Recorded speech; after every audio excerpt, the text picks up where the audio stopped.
Hello, I'm Tim Wiggins, and I'm hosting a new series here at the HBCU Digest in which I'll be speaking with very important figures in journalism and the HBCU community. My first guest is Mr. Brett Pulley. Pulley has worked as a senior editor with Forbes magazine, a national correspondent for the New York Times where he covered economics and politics, and he also spent several years as a correspondent with the Wall Street Journal. In 2004, he published The $1 Billion BET, a story in which he vividly depicts the tale of Robert Johnson and black entertainment television, from its humble beginnings spurred from a $15,000 loan to one of the most profitable media companies in the world. Mr. Pulley is currently the Dean of Hampton University's Scripps Howard School of Journalism and Communications. Mr. Pulley, thank you for joining us. It's my pleasure, Tim. It's good to see you. Mr. Pulley, since you've become the Dean here at Scripps, I've noticed a lot of things have changed. What are some of those things that, more than the ones we can just visibly see around us in terms of this beautiful studio? Well, I hope you've seen changes for the better. I will say this, Tim. One change is sitting right here beside me.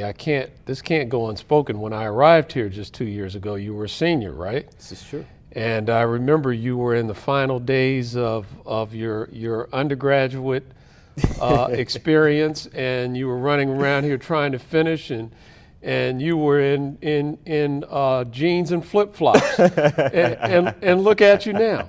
Now you're back here. You're working and you're interviewing me. So it's great to see you. Thank you. So that's certainly progress. And I do think we've been making nice progress here at the school.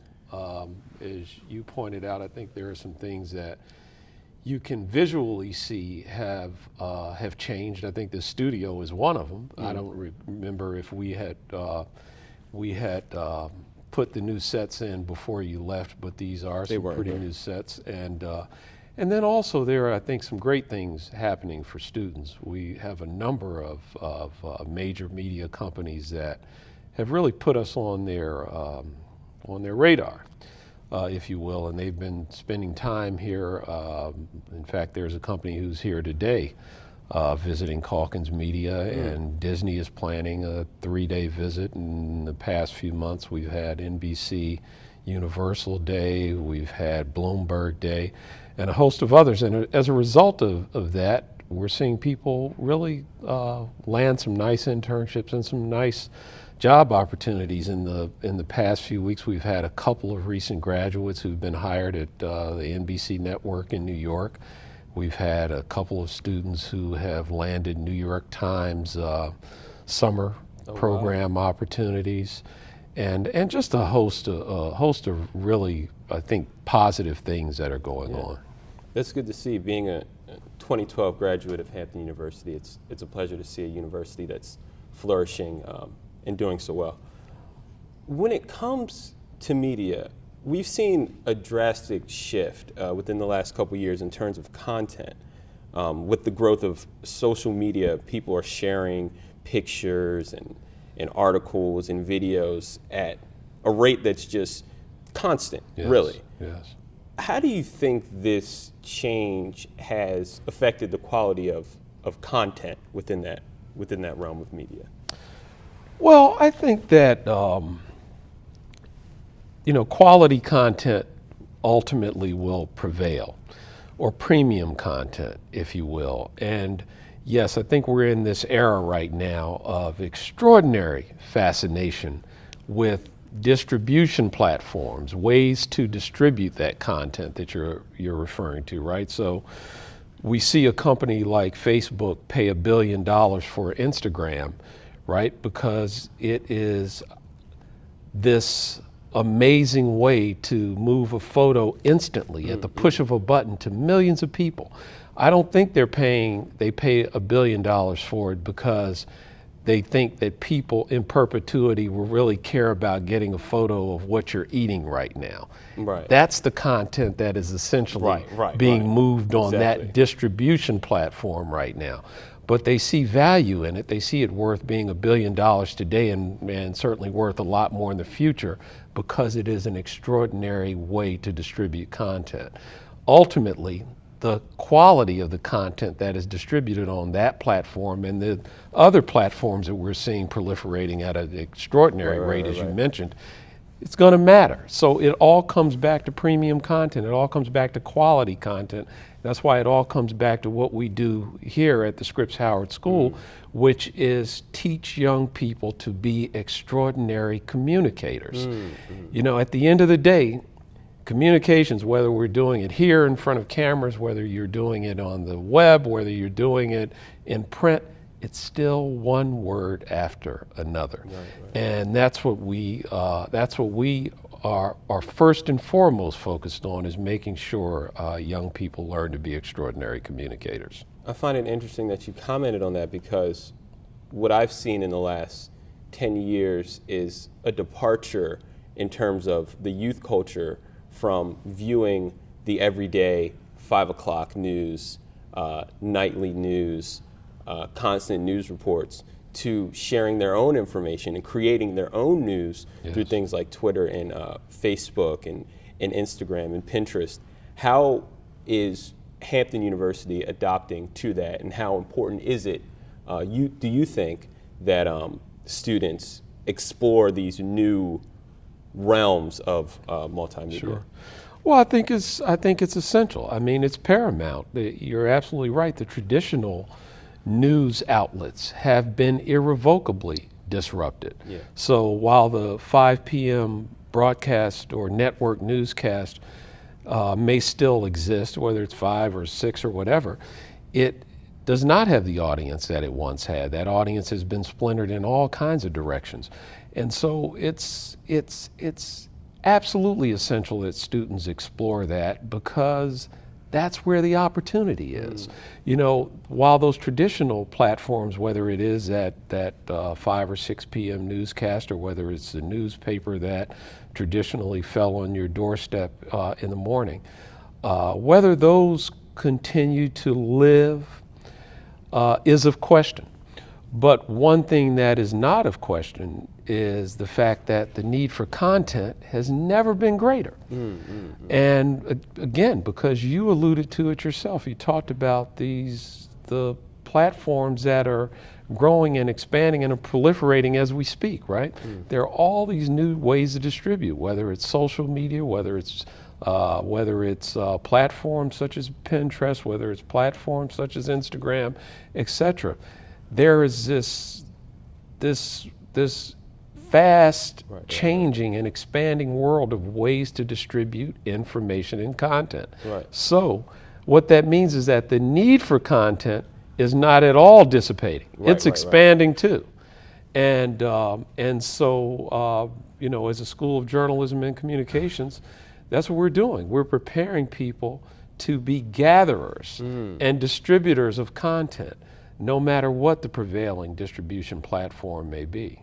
Okay, it's a good thing to do. I mean, I think that just within the last 5 years, you've seen just a basic reconstruction in the way, you know, people are going about gathering information and creating their own content. And the reason I harp on this is because traditionally, the consumer was reliant on news networks, reliant on, you know, corporations, the big six, to provide them the news or the entertainment. But this is a new era, because you have 20-year-olds, 18-year-olds, 17-year-olds, 22-year-olds that are creating their own content. I want to talk a little bit about P. Diddy, because, you know, here's a guy. Most people within the youth culture and most people over the age of 30 are familiar with this entrepreneur, entertainer, rapper, actor. He recently purchased an ownership in Comcast and Time Warner when he created Revolt Cable in last summer. How important do you think is it in terms of young people becoming, you know, big time players in this large media business? Well, what Puffy did, as you just mentioned, as a result of this deal that he got with Comcast. Now remember, This evolved from Comcast's desire, Comcast, the cable entity, their desire to purchase the controlling interest in NBC Universal, right, which they ultimately did a couple of years ago. But for regulators, the FCC, the U.S. government, to approve that deal, they required Comcast to do some things to help diversify the industry, right? Because what they want to avoid is antitrust issues, monopolies. And Comcast is a big, powerful entity. And in fact, Absolutely. They just, as you may or may not know, they just offered to buy Time Warner Cable's right. cable systems within the last week or two. Again, really consolidating a lot of the industry. That deal, by the way, is going to have it's going to raise antitrust concerns, right? So to go back to what Puffy do, you call him P. Diddy, I showing my age, I still call him Puffy. I like Puffy. I think Puffy's a cooler name. But whatever you call him, what he got as a result of that is this agreement, yes, to launch a cable network revolt. And it'll be interesting to see what he does with it. I think he has a good business person running it. You may or may not know he has Keith Clinkscales, who's a founding CEO of Vibe magazine. He started that business with Quincy Jones some years ago, and is a fine businessman in his own right. I think they have a great opportunity, and we'll see what happens with it. Speaking of black businessmen, in 2004, you published The $1 Billion BET by Robert Johnson. Well, not by you, of course, but yes. About Robert Johnson, Sure. the founder of BET, Black Entertainment Television. What inspired you to write this book? Well, a couple of things. One, I at that time was a senior editor at Forbes magazine, and I was focused on media and entertainment, and this was at the time that Bob sold the company to Viacom for $3 billion. And that was not an insignificant amount of money. It's not an insignificant amount now. Right, we hear these $16 to $19 billion deals that are done in the digital media era. Yeah. But that was a really, substantial deal, particularly for an African American owned company. And that, as a result of that deal, Bob Johnson became the first African American billionaire in this country. I think there are a couple of others now, but at that time that was not insignificant. And we being the folks at Forbes magazine, as a result of that, Bob was the cover story for our annual Forbes 400 list, the 400 richest people in America. And certainly from my perspective, I thought he was the most novel new billionaire in the country. And that story, as a result of that story, I heard from, which can happen from time to time in this business when you get stories that resonate with people. I heard from agents about the possibility of doing that book. Now, I had also, I had conversations with Bob as a reporter on different stories in years prior to that. So I had a few interviews that I could draw from for the book, and so that I think kind of emboldened me a bit to do the book. But I will tell you, this is the other thing. You asked about being inspired to do it, and this was part of the conversation I had with Bob Johnson himself as I was considering doing the book, and that was that yes, I was sort of predisposed to being a person who would write about Bob Johnson by virtue of what I covered as a reporter and what I was doing at some major publications, but also as an African American man. I had, I think, a predisposition to wanting to see that story told. Yeah. And wanting to see it told from an honest and fair perspective. And so that's what I tried to do. It's a very good story, very interesting tale. Young black man starts with a $15,000 loan, turns a company into one of the biggest, media entities in the world. But what was really interesting to me was the quality of programming that BET had when it started, and the way that quality shifted as the company grew. Yes. How do you think that change in content, that shifting in content, i.e. predominantly showing, music videos, African Americans dancing, telling jokes, how do you think that shift in content affected the kind of content that people now expect out of the African American culture, right, arts, music, etc.? Sure. Well, you're right. There was a shift, but what it did, it created opportunity for other people, right? And one of the things that Bob Johnson oftentimes said was that we can't be all things to all people, and we're in business to make money. Yeah. And so what it did is it created opportunity for people like the entrepreneurs who launched TV One. Right? And God willing, there's opportunity and space for some others. There have been some other cable entities. You already mentioned Revolt. It created opportunity for Puffy and his partners at Revolt.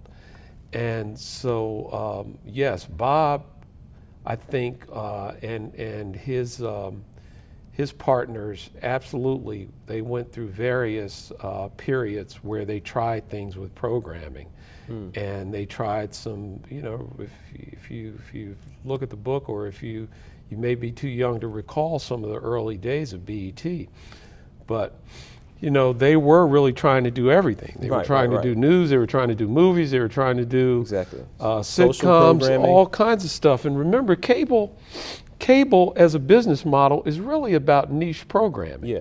I mean, that's really the cable entities that have become really extremely valuable, have done it because they focus on their various niche, right? HGTV, they focus on what they focus on, right? Et cetera, et cetera. So that's Fox. Yeah. I mean, really, the real cable entities that came up during that era when Bob came up, which was almost kind of a gold rush on cable, because they built these things with, as you pointed out, Bob had a $15,000 loan and then sold equity to John Malone, who's still one of the wealthiest guys in the media industry. John Malone loaned Bob $500,000 for an equity stake in BET. And as a result of that, I don't remember the numbers offhand, but I want to say it was about $800 or $900 million that John got in return when Bob ultimately sold the company. And John made all kinds of investments like that in various cable outlets, right? And those outlets were really focused on their various niche markets. But BET was under pressure to try to be all things to all people, because it was the only cable outlet that was devoted to programming that was aimed at African American viewers. And so they're doing religious programming, they're doing everything. And so I think what you mentioned is exactly what they've ultimately decided, which was, for better or for worse, they found some programming that worked. And it was inexpensive programming. And remember, music videos were free. Yeah. These music companies, the labels spent a lot of money on music videos, and they gave them to cable outlets. That's what built MTV. Exactly. I mean, that's why Viacom liked this model, and they paid $3 billion for it. Remember, Viacom owned MTV. So they knew it was an inexpensive model that worked. And then the other thing that you mentioned, Bob was producing this program, Comic View. And Comic View was this 30-minute comedy show. You get these aspiring comics to stand up in front of an audience. Absolutely. And you don't pay them a lot of money. And then they do it for 30 minutes, and they slice and dice them all kinds of ways. So they got a lot of programming out of it for cheap. Run reruns. Yeah, and it was cheap. It created a great profit for Bob and for his partners. At one point they were public and Bob took it private again. But they did garner a lot of criticism for it. So everything comes at a price. Nothing's free. You talked about the 80s when Bob Johnson started BT and these other cable companies were able to grow their businesses, that it being this kind of gold rush. Do you think we're witnessing the same kind of thing with the entertainment media industry now? The same kind of gold rush era? Or no? Well, you think that's a little bit of a reach? Yes. No, I think that there is a very strong sentiment out there that what we see happening now with digital media is very similar, or it, has some, certainly bears some resemblance to what we saw happen with cable when those cable systems were being built out around the country in the 70s and 80s. Mm-hmm. And again, it was a new distribution platform. So remember, what created that opportunity for Bob was the fact that consumers were rapidly making the decision that they wanted to have multiple channels in their homes. Right, and they wanted to have perfect reception and multiple channels. And so these entrepreneurs like John Malone and a whole host of others, I mean, there were a lot of people who really got wealthy from systems, not content, but from systems, right? Distribution. And they built that out around the country. And while they were building those systems, they needed what? Content. So that's why the John Malones of the world and a whole lot of other entrepreneurs invested in people like Bob Johnson to develop content that they could distribute on those pipes that they were putting into homes. So yes, today now we have a distribution platform that goes right into everyone's pocket. Every student who's here in the school today pretty much has a smartphone in his or her pocket. And so that's, so they're that's financially, distribution. Exactly, and they're financially contributing to absolutely, and media entities on a constant basis. Yes, and then where does the opportunity exist? Just like Bob Johnson saw opportunity to take advantage of that new distribution that was going into homes via cable, there are plenty of entrepreneurs out there as we speak who are working on ways to take advantage of the distribution that's going right into everyone's pocketbook and pockets right here and around the world, right? Okay. And so again, those are the content opportunities that exist. Absolutely.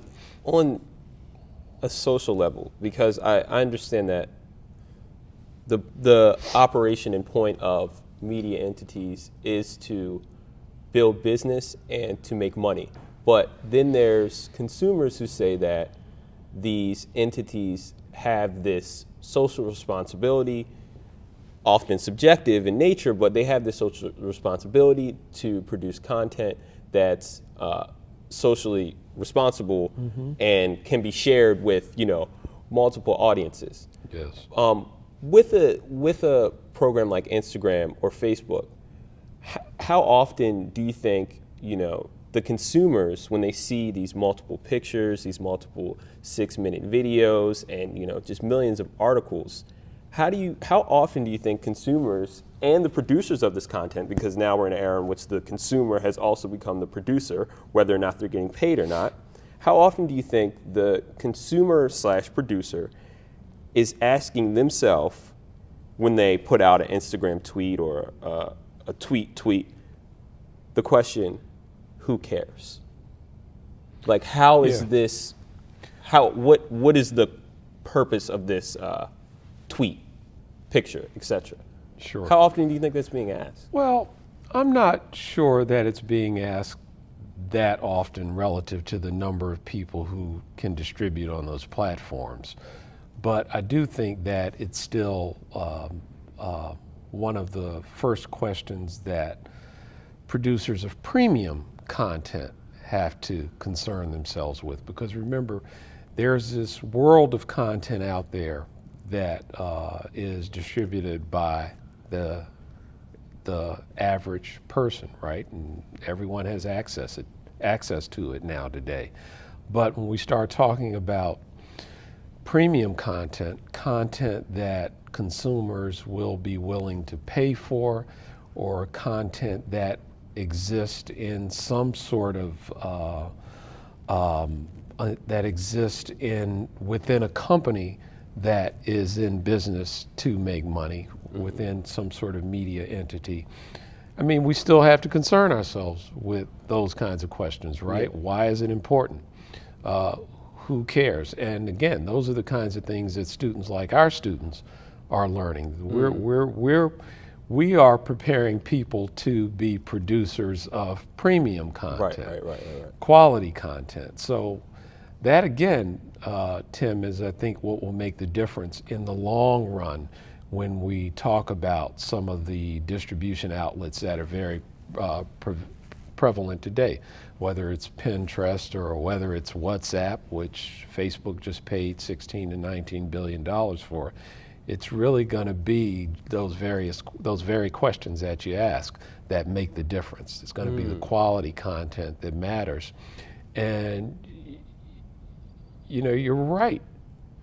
There is some level of social responsibility that goes along with all of this, right? Right. Remember, that again was one of the things that Bob Johnson struggled with. It absolutely was the fact that people wanted BET to be socially responsible, right. And at the same time, as Bob pointed out, he still needed to make sure that he made a profit in the business of making money. Yes, and so. And that's what it's will, I think, continue to be important for people in these industries, is to combine those two things. Well, thank you so much for your time, Mr. Brett Pulley. It's my pleasure. Mr. Dean Pulley here at the Hampton Scripps Howard School of Journalism and Communication. It's been my pleasure to be able to interview you, starting this new series with the HBCU Digest. And I wish you and the university the best of luck going forward. And thank you so very much for your time. Well, thank you, Tim. Thanks so much. And make sure you keep coming back to see us. Oh, absolutely. All right. Good to see you. Thank you. Thank you.